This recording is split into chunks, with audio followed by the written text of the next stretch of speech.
Hi weavers, welcome to our channel just imagine novels.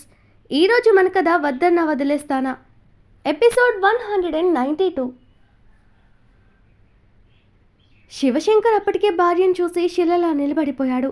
ఆవిడ కూడా same పొజిషన్లో నిలుక్కుపోయి ఎప్పటికో తేరుకుని ఏమండి అంది నమ్మలేనట్టుగా చూస్తూ భవానీ. ఆయన కూడా తేరుకుని మొహం తిప్పేశాడు. ఆవిడ మనసు చివుక్కుమంది. కానీ గతంలో తన ప్రవర్తన తలుచుకుని నేను చేసుకుందే కదా అనుకుంది బాధగా.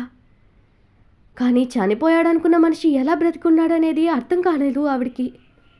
ఒక పక్క ఆనందంగా ఉంది భర్త తిరిగొచ్చాడని, మరో పక్క ఆయన తన పట్ల విముఖత చూపించడం లేదని బాధగానూ ఉంది. రుద్ర పిల్లల్ని ఎత్తుకుని ఆయన చేతికిచ్చాడు. శివాని అయోమయంగా చూస్తుంటే, శివ, ఆయన మా భవానీ అత్తయ్య భర్త శివశంకర్ అని పరిచయం చేశాడు రుద్ర. పెదనాన్నగారా, నమస్కారం అంది అయోమయం నుండి తేరుకున్న శివాని చిరునవ్వుతో చేతులు జోడించి. నమస్తే తల్లి, మా రుద్రకి సరిజోడివి, ఇద్దరూ పిల్లాపాపలతో నూరేళ్ళు చల్లగుండండి అని దీవించాడు. ఏమండి, నన్ను క్షమించండి అంటూ వెళ్ళి ఆయన పాదాలు పట్టుకుంది భవానీ. ఆవిడ చేసిన పనికి షాక్ అయిపోయాడు శివశంకర్. ఆవిడలో మార్పు నమ్మలేనట్టు చూశాడతడు.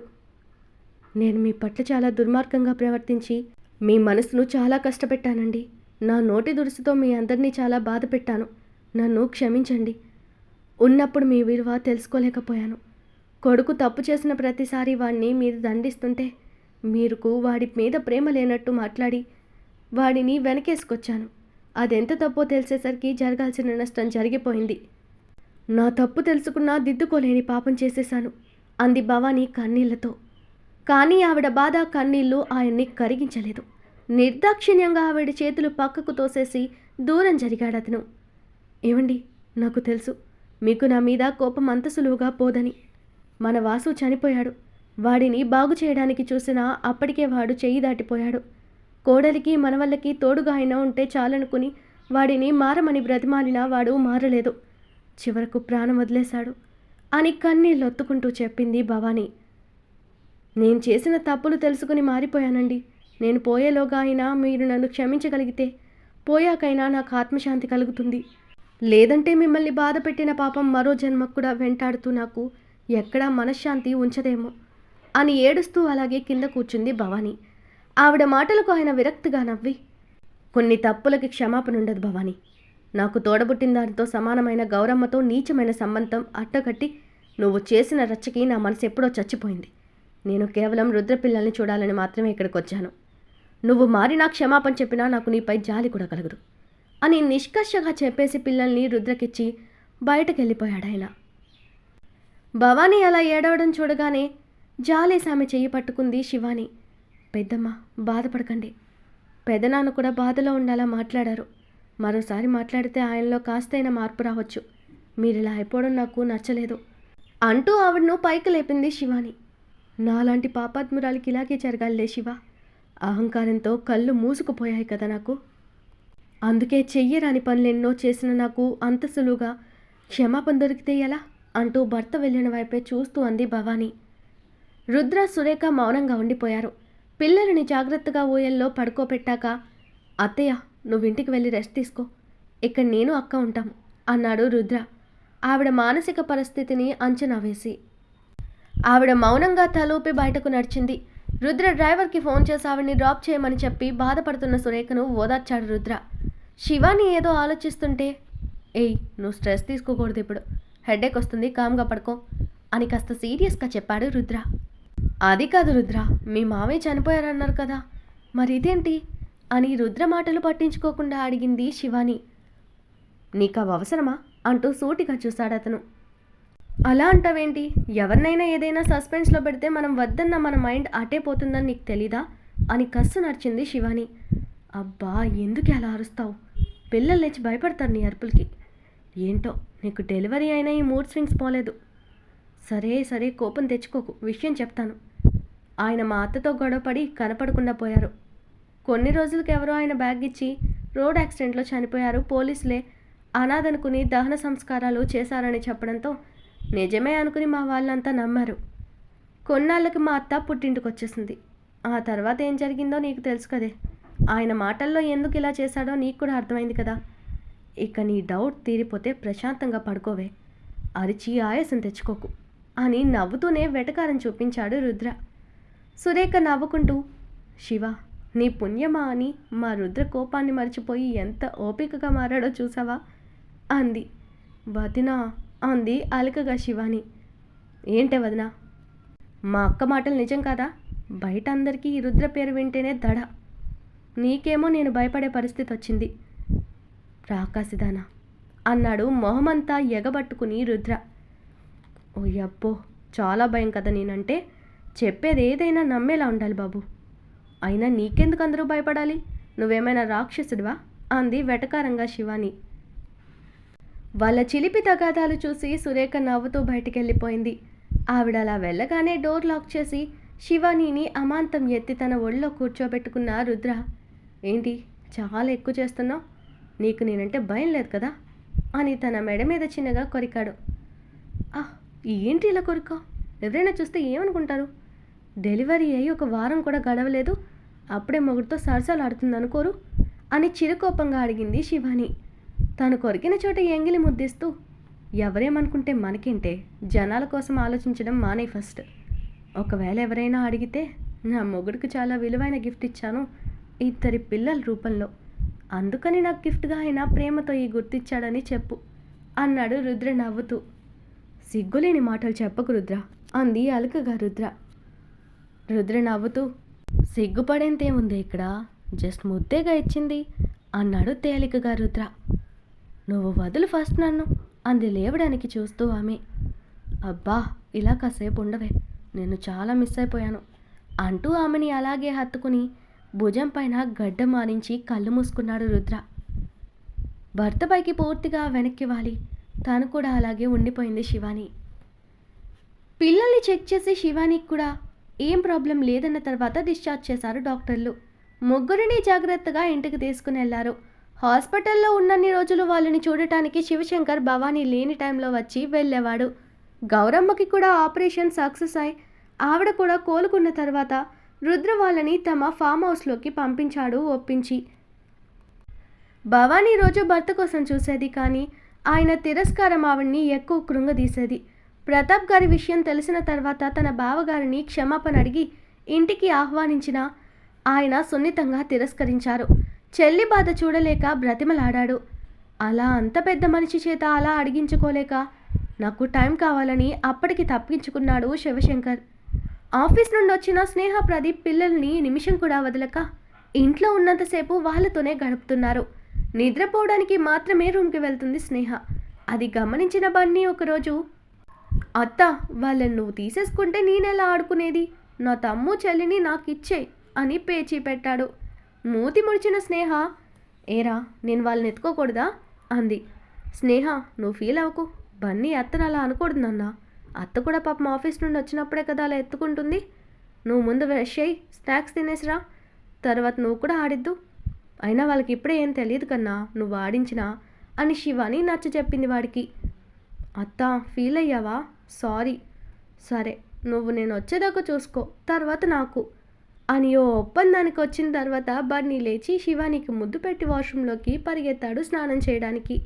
స్నేహ నవ్వి, వాడు నువ్వు ఏది చెప్పినా ఇంత చక్కగా అర్థం చేసుకుంటాడో వదినా, ఇంకెవ్వరు చెప్పినా విండు.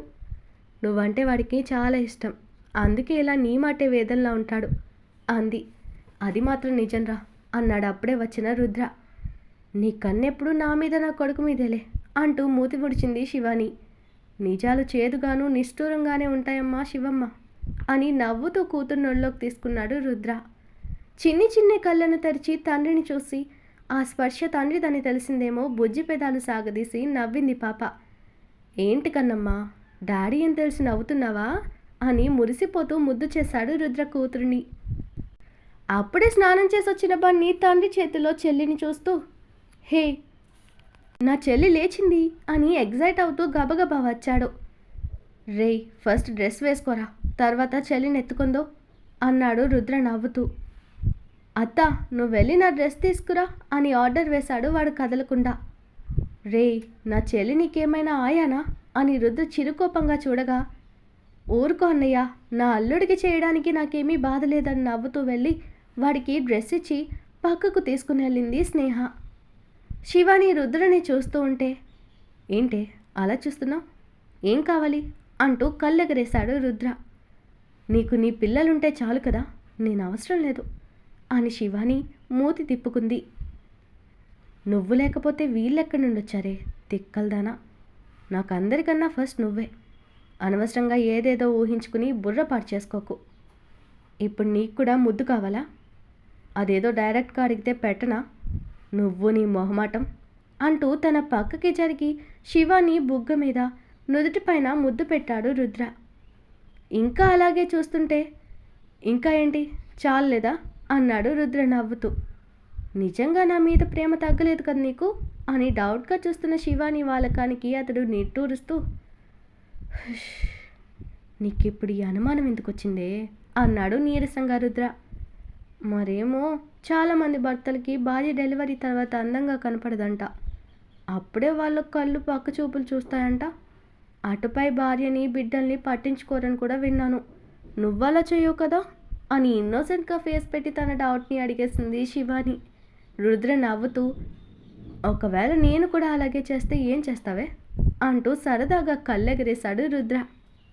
ఏముంది, సింపుల్. ఫస్ట్ నువ్వు ఎక్కడికి వెళ్లకుండా నీ కాలు రెండు విరక్కొట్టి మూల పడేస్తాను.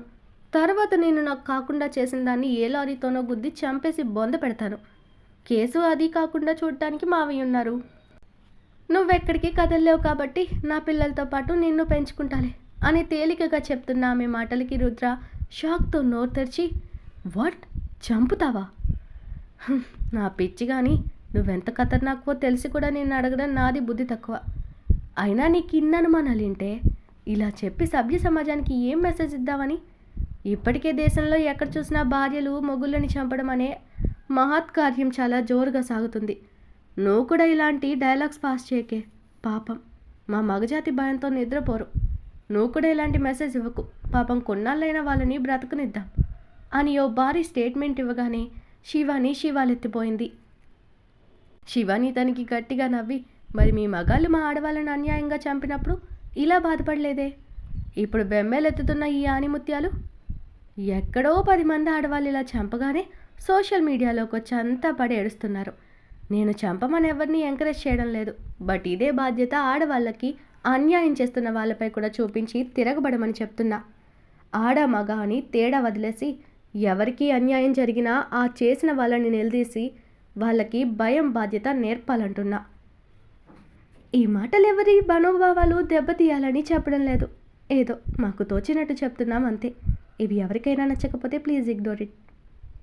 అబ్బా, నువ్వు ఆవేశపడి ఆయాసం తెచ్చుకోకే, ఏదో సరదాగా అన్నాను వదిలే అంటూ భార్యకు వాటర్ బాటిల్ ఇచ్చాడు రుద్ర.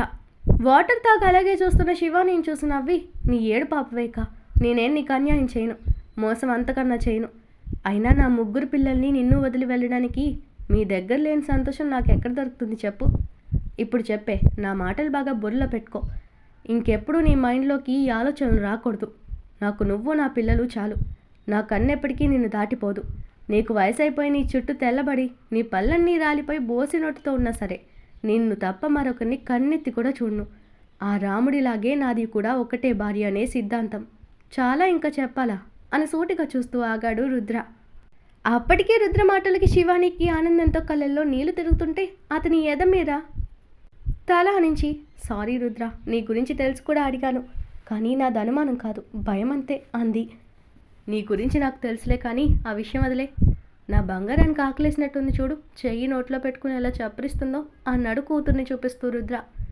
పిల్లలు బాగా ఆకలి వేసి ఏడ్చేదాకా పాలు పట్టొద్దు అన్నది పెద్దమ్మ అని శివాని చెప్పగానే రుద్ర చిరుకోపంగా, అంటే ఏంటే ఇప్పుడు నా పిల్లలు ఆకలికి ఏడవాలా? ఆవిడ పాత చింతకాయ పద్ధతులు నువ్వు పాటించక్కర్లేదు.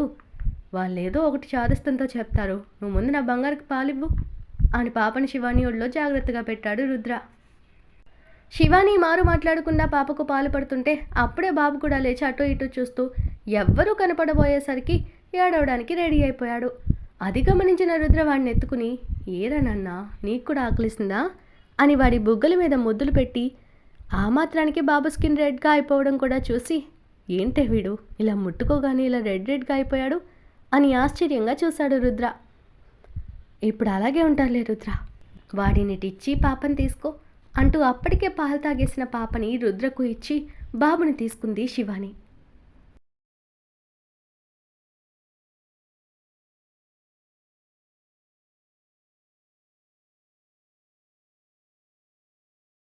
ఈరోజు మన కథ ఇక్కడితో కంప్లీట్ అయింది.